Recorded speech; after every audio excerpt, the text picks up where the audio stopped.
नमस्कार। मैं मस्तू और आज आपको मैं विंध्याचल की महिमा की कथा सुनाने बैठा हूं। विंध्याचल क्षेत्र वाराणसी से थोड़ा सा आगे बढ़े तो मिर्जापुर एक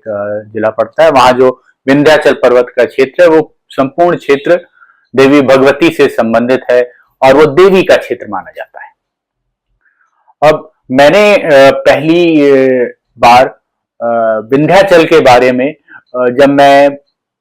शिव महापुराण का अध्ययन कर रहा था, वहां मैंने पढ़ा कि जब ब्रह्मा जी का वरदान पाकर शुंभ और निशुंभ बहुत ताकतवर हो गए और उन्हें ब्रह्मा जी ने आशीर्वाद दिया कि किसी स्त्री के द्वारा ही उनका वध संभव है, तो वो इतने ताकतवर हो गए कि सारे देवता त्राहिमाम त्राहिमाम करते हुए ब्रह्मा जी के पास पहुंचे कि आपने शुंभ और निशुंभ को ऐसा वरदान दिया है, तो आप ही हमें उनसे बचाएं, हमारी रक्षा करें। ब्रह्मा जी को पता था कि ऐसी जटिल समस्याओं का हल सिर्फ महादेव ही दे सकते हैं, तो वो एकांत क्षणों में जाके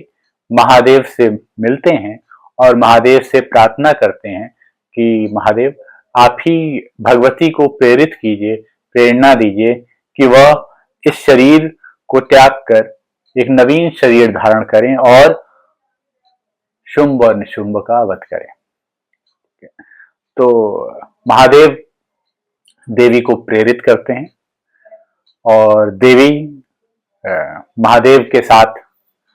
से उठकर तपस्या करने हिमालय जा पहुंचती हैं, जहां उन्होंने पहले शिव को प्राप्ति करने के लिए तपस्या करी थी। ठीक है, और तपस्या करने के एक बहुत भयंकर और काफी जटिल तपस्या करने के बाद ब्रह्मा जी वहां उपस्थित होते हैं और फिर ब्रह्मा जी के सामने देवी उनको नमस्कार करती हैं और ब्रह्मा जी देवी का जो वो रूप है ना, जिसमें देवी का एक गौर वर्ण का रूप है, गौरी के रूप में जानी जाती हैं, और दूसरा जो उनका उन्होंने जो अपनी पुरानी एक त्वचा को जो त्यागा था जिससे कौशिकी रूप एक बनता है, वो बन के तैयार होता है। देवी भगवती के उस रूप को एक सिंह पे विराज करके ब्रह्मा विंध्याचल क्षेत्र में उनको स्थापित कर देते हैं। तो ये जो विंध्याचल क्षेत्र है, ये देवी भगवती की यहाँ पे विशेष कृपा है और देवी भगवती यहाँ पे विचरण करती रहती हैं। एक आप इसको आप ऐसे भी समझ सकते हैं, अब चूंकि हिमालय जो है वो तो देवी का एक मायका है, ससुराल है ना। देवी का उस तरीके से वहां नियंत्रण नहीं है, नियंत्रण है पर वो तो उनके पिताजी का घर है ना। अब वाराणसी जो है वो तो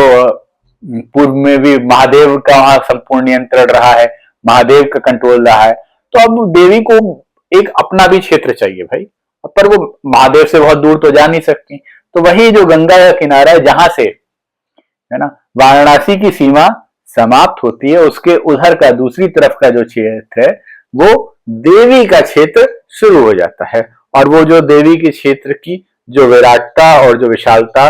जो पहुंचती है, वो विंध्याचल के जो कोर क्षेत्र में वो जाके अपने विराट स्वरूप में देवी का की शक्ति वहां हर कोई महसूस कर सकता है। उस क्षेत्र में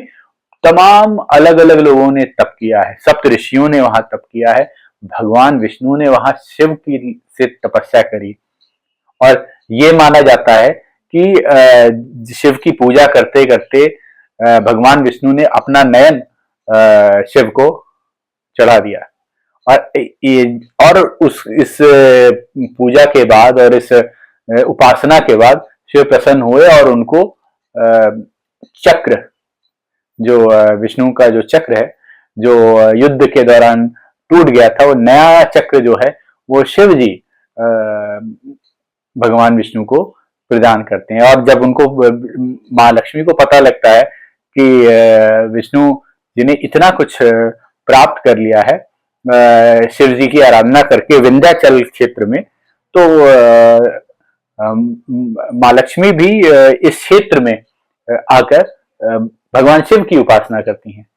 है ना। और वहां उपासना करते करते ऐसा एक कथा है जिसमें ये कहा जाता है कि बेलपत्र कम हो जाने के कारण देवी अपना स्तन शिव को अर्पित करती हैं और शिव प्रकट होते हैं और फिर देवी को